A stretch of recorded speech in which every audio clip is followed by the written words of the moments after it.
ایک مرتبہ حضور نبی اکرم صلی اللہ علیہ وآلہ وسلم صحابہ کے مجمع میں بیٹھے ہوئے تھے کہ ایک آدمی آیا۔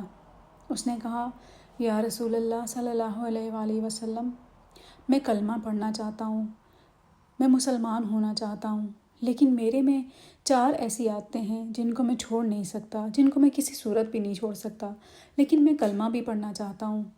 آپ صلی اللہ علیہ وآلہ وسلم نے اس سے پوچھا کہ بتاؤ وہ کون سی 4 عادتیں ہیں جو تم چھوڑ نہیں سکتے؟ اس آدمی نے کہا کہ یا رسول اللہ صلی اللہ علیہ وآلہ وسلم، میں شراب پیتا ہوں، چوری کرتا ہوں، زنا بھی کرتا ہوں اور جھوٹ بھی بولتا ہوں۔ اس نے کہا یہ 4 کام میں نہیں چھوڑ سکتا، یہ 4 کام ہیں جو میں بری عادتیں ہیں جو میں کرتا ہوں۔ آپ صلی اللہ علیہ وآلہ وسلم کو اللہ تعالیٰ نے بہت حکمت، بہت دانائی عطا کی تھی۔ آپ نے اس سے کہا کہ چل ایسا کر، ان 4 میں سے ایک عادت چھوڑ دے۔ جب حضور نے ایک عادت کہا تو صحابہ اکرام سوچنا شروع ہو گئے۔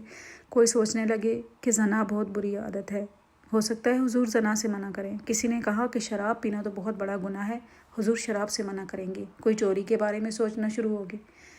آپ صلی اللہ علیہ وآلہ وسلم نے اس سے کہا کہ چل ایسا کر کہ جھوٹ بولنا بند کر دے۔ اس نے کہا کہ ٹھیک ہے، آج سے میں جھوٹ نہیں بولوں گا۔ اس نے حضور اکرم صلی اللہ علیہ وآلہ وسلم سے وعدہ کیا کہ آج کے بعد وہ جھوٹ نہیں بولے گا، اور کلمہ پڑھا اور مسلمان ہو گیا۔ گھر آیا، کہتا ہے رات کو شدید شراب کی طلب ہوئی، شراب کی بوتل کے پاس گیا۔ جب اٹھا کے منہ کے ساتھ لگانے لگا تو خیال آیا کہ کل پھر صحابہ کے مجمع میں جانا پڑے گا، اور جب وہاں جاؤں گا اور وہ پوچھیں گے کہ شراب تو نہیں پی، تو جھوٹ تو نہیں بول سکتا کیونکہ حضور سے وعدہ کیا ہے۔ اگر جھوٹ بولا تو حضور کے وعدے کا کیا ہوگا، اور اگر سچ بولا تو صحابہ کرام تو اپنے مجمع میں نہیں بیٹھنے دیں گے۔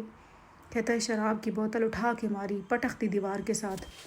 کہتا پھر اس عورت کے پاس گیا جس کے پاس روز جاتا تھا، گناہ کرتا تھا، منہ کالا کرتا تھا، زنا کرتا تھا۔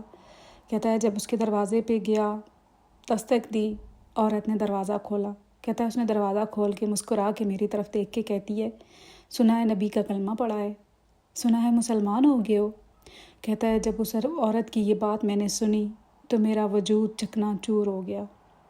کہتا ہے میں نے سوچا کہ نبی کا کلمہ پڑھا ہے اور پھر زنا کروں گا، پھر اپنا منہ کالا کروں گا، اور پھر کل جب حضور صلی اللہ علیہ وآلہ وسلم کے پاس جاؤں گا تو ان کو کیا منہ دکھاؤں گا۔ کہتا ہے یہ بات میں نے وہاں پہ سوچی اور اس کے بعد وہاں سے بھی واپس لوٹ آیا۔ کہتا ہے وہ بھی نہیں کیا۔ کہتا ہے اس کے بعد گھر آیا، گھر آ کے سوچنا شروع ہو گیا چوری کے بارے میں۔ کہتا ہے ایک آدمی تھا، اس کا کافی مال پڑا ہوا تھا، اس کی چوری کے بارے میں سوچنا شروع ہو گیا۔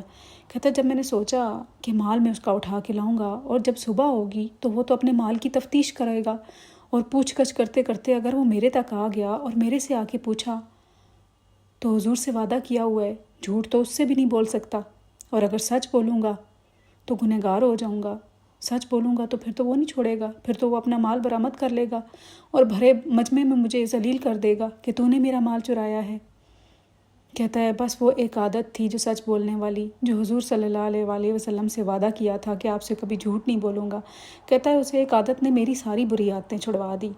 سبحان اللہ، کتنی اچھی بات ہے کہ حضور صلی اللہ علیہ وآلہ وسلم نے اس کے جو بڑے بڑے گناہ، کبیرہ گناہ تھے، شراب پینا اسلام میں حرام ہے، چوری کرنا، زنا کرنا، آپ صلی اللہ علیہ وآلہ وسلم نے کہا کہ سچ بولنا شروع کر دو، سچ بولو گے تو باقی کے گناہ خود ہی چھوٹ جائیں گے۔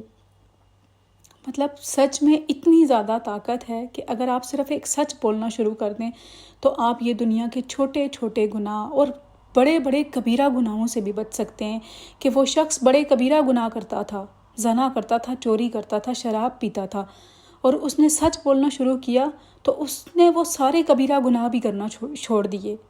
یعنی سبحان اللہ، آپ حضور اکرم صلی اللہ علیہ وآلہ وسلم کی حکمت اور دانائی کی آپ مثال چیک کریں کہ آپ صلی اللہ علیہ وآلہ وسلم نے اس کو سچ بولنے کی تلقین کی کہ ایک سچ بولو، اور اس کے سچ بولنے سے اس کے وہ سارے کبیرہ گناہ چھوٹ گئے۔ ہم لوگ کیا کرتے ہیں، ہم لوگ ڈیلی زندگی میں ہنسی مذاق میں بھی بعض اوقات ہم لوگ جھوٹ بول دیتے ہیں اور ہم اس کو بہت معمولی سمجھتے ہیں، حالانکہ اسلام میں مذاق میں بھی جھوٹ بولنا جائز نہیں ہے۔ یعنی آپ مذاق میں بھی ایک دوسرے کے ساتھ جھوٹ نہیں بول سکتے، اس لیے ہمیں بھی اپنے آپ میں سچ بولنے کی عادت ڈالنی چاہیے، اور ہمیں دوسروں کو بھی یہی تلقین کرنی چاہیے کہ ہمیشہ بات کرو تو سچ بولو، اور جھوٹ سے جتنا ہو سکے بچنے کی کوشش کرو۔